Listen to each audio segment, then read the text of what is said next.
your practicing High Court Advocate Pujari Reddy. Today I am going to discuss about a very draconian case. Draconian case అని ఎందుకు అంటున్నానంటే ఈ కేసులో police ఆయన చేసిన కిరాతకాలకి అరాచకాలకి అడ్డు లేకుండా పోయింది.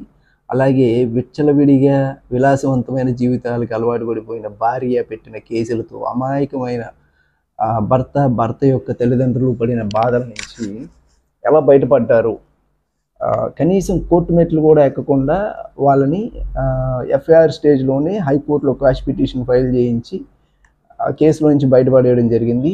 ఈ విషయాన్ని ఈ ఎఫ్ఐఆర్ స్టేజ్లోనే క్వాష్ అయింది. జనరల్గా ఎఫ్ఐఆర్ స్టేజ్లో క్వాష్ అయ్యే ఛాన్సెస్ తక్కువ ఉంటాయి. ఇక్కడ ఎలా క్వాష్ చేయించాము, what are the facts, what are the merits, what are the grounds, ఇంకా అమ్మాయి ఆ పోలీస్ యొక్క అరాచక చేష్టలు, అబ్బాయిని హింసించిన విధానం ఇవన్నీ క్లియర్గా తెలుసుకొని మీలా చాలామంది ఎంతోమంది రోజుకి 40-50 కాల్స్ ఈ 498A కేసెస్ మీదే కాల్స్ వస్తూ ఉంటాయి.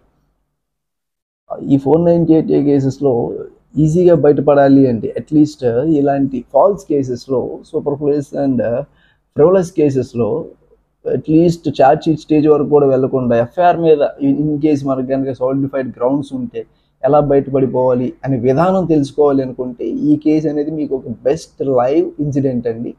ఈ కేసులో ఏం జరిగింది అనేది తెలుసుకుంటే చివరి వరకు చూస్తే మీకు ఖచ్చితంగా ఇలాంటి కేసులతో బాధపడుతున్న ప్రతి ఒక్కరు ఈజీగా వాళ్ళని వాళ్ళు సేవ్ చేసుకోగలరు. Even with the help of advocate, even without the help of the advocate కూడా. ఎందుకంటే మిమ్మల్ని మీరు ఎప్పుడైతే సెల్ఫ్ డిఫెన్స్ చేసుకుంటారో అక్కడ మీరు కేసులోంచి బయటపడే ఛాన్సెస్ ఉంటాయి.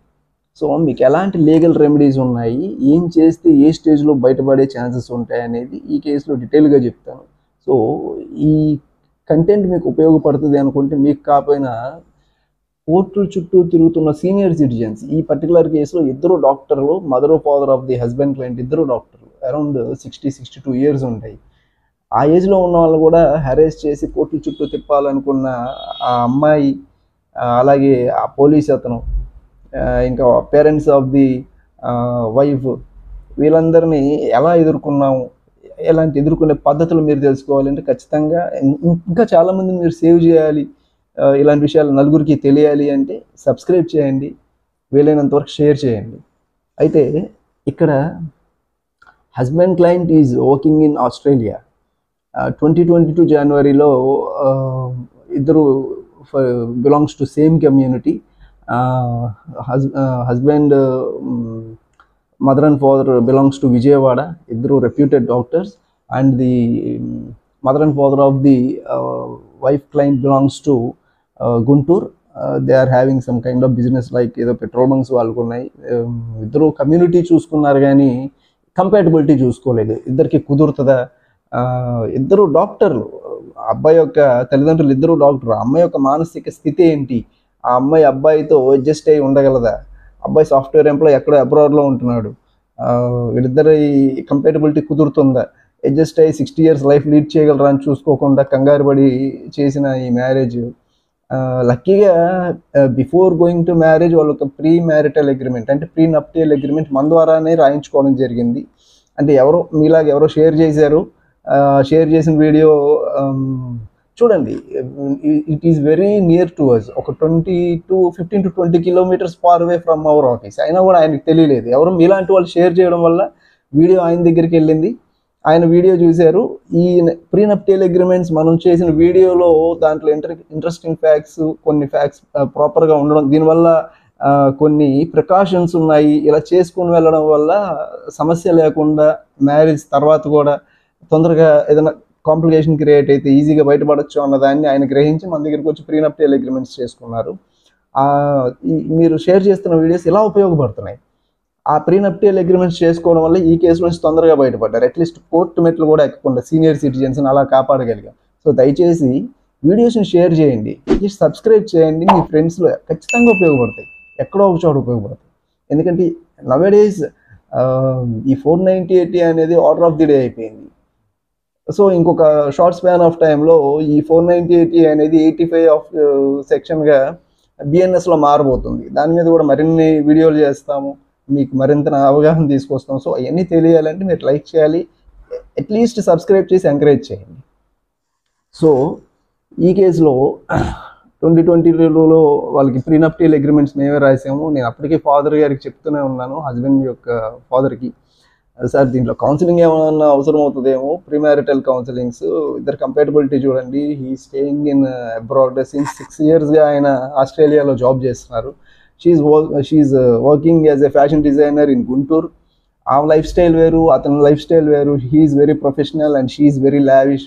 ఏమన్నా ఉంటుందేమో ఒకసారి చూడండి అని చెప్తే, సరే కమ్యూనిటీస్ కలిసాయి కదా, జాతకాలు కలిసాయి అని చెప్పి ఈ హస్బెండ్ క్లయింట్ యొక్క మదర్ అండ్ ఫాదర్ చాలా ఎక్స్ట్రా పాజిటివిటీతో మ్యారేజ్ చేయడం జరిగింది. సరే మ్యారేజ్ చేసిందని మేము అటెండ్ అయ్యాము. యాజ్ యూజువల్గా రెగ్యులర్ రైట్స్ అండ్ రిచువల్స్తో మ్యారేజ్ జరిగింది. మ్యారేజ్ జరిగిన ఆ ప్రీనప్టియల్ అగ్రిమెంట్లో ఏం రాసామంటే, within the span of 6 months లోపల వీసా ప్రొసీడింగ్స్ అన్ని కంప్లీట్ చేసి, అమ్మాయి కూడా అగ్రీ అయింది అబ్బాయితో వెళ్ళిపోవడానికి ఆస్ట్రేలియా. అతను అక్కడ ఇంకో 10 years లైఫ్ ప్లాన్ చేసుకున్నారు. లేటర్ వాళ్ళు వస్తారా రారా అనేది that is secondary. She is ready to move to Australia along with the husband even after getting all the visa proceedings. Eligibility అంతా కంప్లీట్ అయిన తర్వాత, ఫెసిలిటేట్ చేసిన తర్వాత ఆమె కూడా ఆస్ట్రేలియా వెళ్ళడానికి ఒప్పుకుంది. అదే రాసాము వాళ్ళు ఎక్స్చేంజ్ చేసుకున్న గిఫ్ట్ ఆర్టికల్స్, వీళ్ళు లైఫ్ ఎలా లీడ్ చేయాలి, ఎక్కడ ఉండాలి, పేరెంట్స్, ఇంకా వాళ్ళకు ఉన్నాయన్నీ కూడా దాంట్లో రాస్తాం కాబట్టి ఎవ్రీథింగ్ రాయడం జరిగింది. అదేవిధంగా even after 1 month after the marriage ఏదో చిన్న డిస్ప్యూట్ వచ్చింది కదా అని చెప్పి అమ్మాయి ఇమీడియట్గా, ఆ అమ్మాయికి కొంత లిటరల్గా చెప్పాలంటే పిచ్ అండి. ఆ పిచ్చిని దాచి ఈ mother and father of the wife అతనికి ఇచ్చి మ్యారేజ్ చేయడం జరిగింది. వీళ్ళు డాక్టర్లు ఈ అబ్బాయి పేరెంట్స్ని కనీసం అది చూసుకుని ఉంటే ఈరోజు ఆ అబ్బాయి మళ్ళీ సెకండ్ మ్యారేజ్కి వెళ్ళాల్సిన పరిస్థితి వచ్చేది కాదు, ఇలాగా సఫర్ అవ్వాల్సిన పరిస్థితి వచ్చేది కాదు. ఎవరో పోలీసు వాడితో ఫోన్ చేయించుకుని అరే తోరే అనిపించుకోవడం, నువ్వు ఇమీడియట్గా నువ్వు ఆస్ట్రేలియా నుంచి ఇదేమన్నా విజయవాడ కొంటారా పరిగెత్తుకుంటూ రావడానికి, ఆయన ఫోన్ చేసి పోలీసు ఆయన అంటాడంట. ఆ స్టేషన్కి వెళ్ళి ఏదో ఏడ్చి పొడవెప్పులు పెట్టగానే, నువ్వు రావాలి, నీకు కౌన్సిలింగ్ ఇస్తాం, నీ మీద ఎఫ్ఐఆర్ చేస్తాం, మీ ఆవిడిచ్చి మీద నువ్వు ఫిజికల్గా మెంటల్గా హెరాస్ చేస్తున్నావు అంట. అసలు వాళ్ళు కలిసి కాపురం చేసిందే లేదు.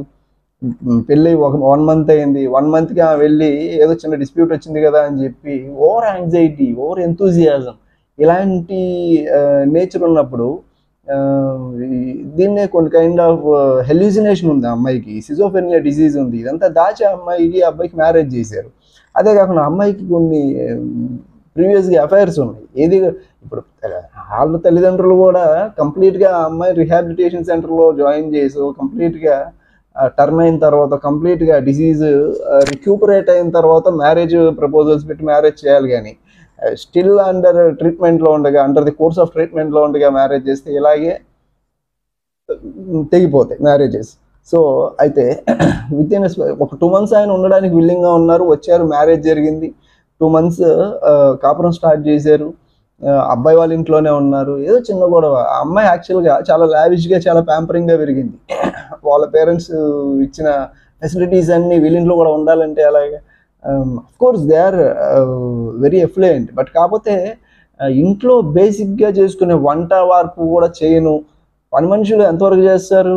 క్లీనింగ్ సెక్షన్ ఉంటుంది, ఇంకా ఏదన్నా వాషింగ్ సెక్షన్స్ ఇలాంటివి ఉంటాయి. కానీ well coming to the doctors family, well educated family, cooking అనేది with inspection and with the supervision of the పర్సనల్గా తీసుకొని వాళ్ళ ఫ్యామిలీస్లో మెంబర్స్ చేసుకుంటారు, బయట వాళ్ళకి ఎవరు. సో అట్లీస్ట్ కుకింగ్ చేయమంటే ఆ అమ్మాయి నేను కుకింగ్ ఎందుకు చేయాలి, నేను ఇంత రిచ్ ఎఫ్లెంట్ ఫ్యామిలీలో నుంచి ఇచ్చాను, నాకు ఇక్కడ కుకింగ్ చేయాల్సిన అవసరం లేదని చెప్పి first month, even after 1 month of the marriage అబ్బాయితో గొడవ పెట్టుకుని స్టేషన్కి వెళ్ళిపోయింది. స్టేషన్కి వెళ్ళిపోయి ఫోన్ చేస్తే, సరే ఏదో సర్ది చెప్పాము, చిన్న వాటికి స్టేషన్కి వెళ్ళకూడదమ్మా, this is not the life you have to leave, adjust అవ్వాలి, మరి మ్యారేజ్ చేసుకున్న తర్వాత ఇలాంటివన్నీ ఉంటాయి, ముందుగా ఆలోచించుకోవాలి. అట్లీస్ట్ వాళ్ళ పేరెంట్స్ అన్న అమ్మాయికి చెప్పి పంపించారు. సరే వాట్ ఎవర్ ద రీజన్, ఆ అమ్మాయి వెళ్ళింది, సర్ది చెప్పాము, తీసుకొచ్చాం, అయిపోయింది. ఇమీడియట్గా ఇంకొక 1 monthలో అబ్బాయి అబ్రాడ్ వెళ్ళిపోయాడు. అక్కడి నుంచి స్టార్ట్ అండి అమ్మాయి హెరాస్మెంట్. నువ్వు వస్తావా, నన్ను తీసుకెళ్తావా, నువ్వు వస్తావా, నన్ను తీసుకెళ్తావా, లేదా నాకు యాక్చువల్గా ఇక్కడికి వచ్చేసింది కదా, అత్త వాళ్ళ ఇంట్లోకి వచ్చిన తర్వాత విజయవాడ వచ్చేసింది గుంటూరు నుంచి. అక్కడ ఉన్నంత వరకు వాళ్ళ పేరెంట్స్ ఏదో ఆ అమ్మాయికి ఫినాన్షియల్ హెల్ప్ చేశారు, ఆ అమ్మాయి లావిష్ లైఫ్కి ఎంకరేజ్ చేశారు, తప్పదు కాబట్టి ఏదో చేశారు, ట్రీట్మెంట్ ఇప్పించారు, వదిలించుకున్నారు, వీళ్ళని ఎత్తునేసారు. సో ఇప్పుడు వీళ్ళ పరిస్థితి చూడండి. ఈ సీనియర్ సిటిజన్స్ ఇద్దరు చాలా సొసైటీలో రెస్పెక్ట్ ఉన్న ఫ్యామిలీ, ఇద్దరు డాక్టర్స్ అంటే వాళ్ళ పరిస్థితి ఎలా ఉంటుందో ఆలోచించండి. ఈ అమ్మాయి రోజు నచ్చినట్టు బయటకు వచ్చేసి ఇష్టం వచ్చిన బట్టలు వేసుకుని రోడ్ల మీద తిరుగుతూ ఇటు మ్యారేజ్ అయిపోయిన తర్వాత అత్తమామల్ని డబ్బులు అడగలేదు, మ్యారేజ్ అయిపోయిన తర్వాత తల్లిదండ్రులు డబ్బులు అడగలేదు. దొరికిన ఎవరా అమాయకుడు అంటే భర్తను ఫోర్స్ చేస్తూ ఏదో ఒక రీజన్తో బెదిరిస్తూ నేను స్టేషన్కి వెళ్తాను, నాకు ఇక్కడ ప్రాపర్ అకామిడేషన్ లేదు, నేను మా ఇంటికి వెళ్తాను, సో నాకు ఇక్కడ మెంటల్ ఫ్రీడమ్ లేదు, ఇలాంటి కారణాలు చెప్పి 1,00,000 2,00,000 15 రోజులకు ఒకసారి భర్త దగ్గర నుంచి వేయించుకొని ఓవర్గా 16 లక్షలు వేయించుకుంది.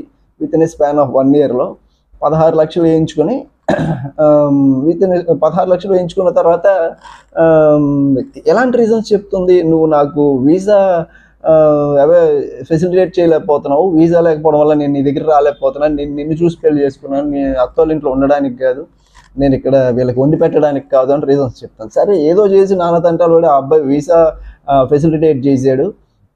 ఫెసిలిటేట్ చేసిన తర్వాత ఇమీడియట్గా రమ్మంటే రానంటది. ఏంట్రా కారణం అని చెప్పి వాళ్ళ పేరెంట్స్ ఇంతకుముందే మన దగ్గర వాళ్ళు అగ్రిమెంట్ రాయించుకున్నారు కాబట్టి, I mean the prenuptial agreement.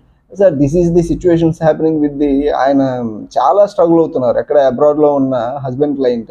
ఏమో చేష్టలకి ఏమో పెట్టే టార్చర్కి 16 లక్షలు వేయించుకోవడం అంటే 12 నెలల్లో మీరే చూడండి.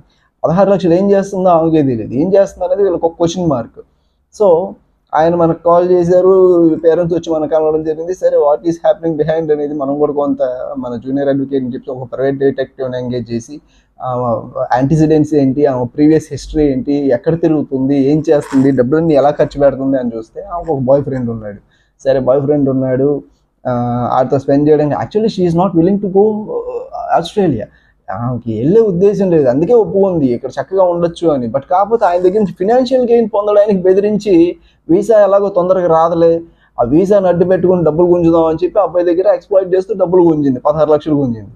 సరే వైఫే కదా, ఏదో ఎక్స్పెన్సెస్ స్పెండ్ చేస్తుంది, ఇంట్లో వాళ్ళకి ఖర్చు పెడుతుంది, లేకపోతే వాళ్ళ పేరెంట్స్కి ఉపయోగపడుతుంది, మనం కూడా ఉంచుకుని ఏం చేస్తాం, ఎప్పటికైనా ఫ్యామిలీకి చేరాల్సిందే కదా అని చెప్పి పాజిటివ్ యాటిట్యూడ్తో అబ్బాయి కూడా అమ్మాయికి సెండ్ చేయడం జరిగింది. సో ఇదంతా జరిగిన తర్వాత ఓవర్ పీరియడ్ ఆఫ్ టైం ఆలోచిస్తే అబ్బాయికి రైజ్ అయింది ఏంటంటే, ఇంకా 16 లక్షలు ఏం చేసింది, 16 లక్షలు స్పెండ్ చేసి అంతే ఉంటుంది. Everything was facilitated in the house it self.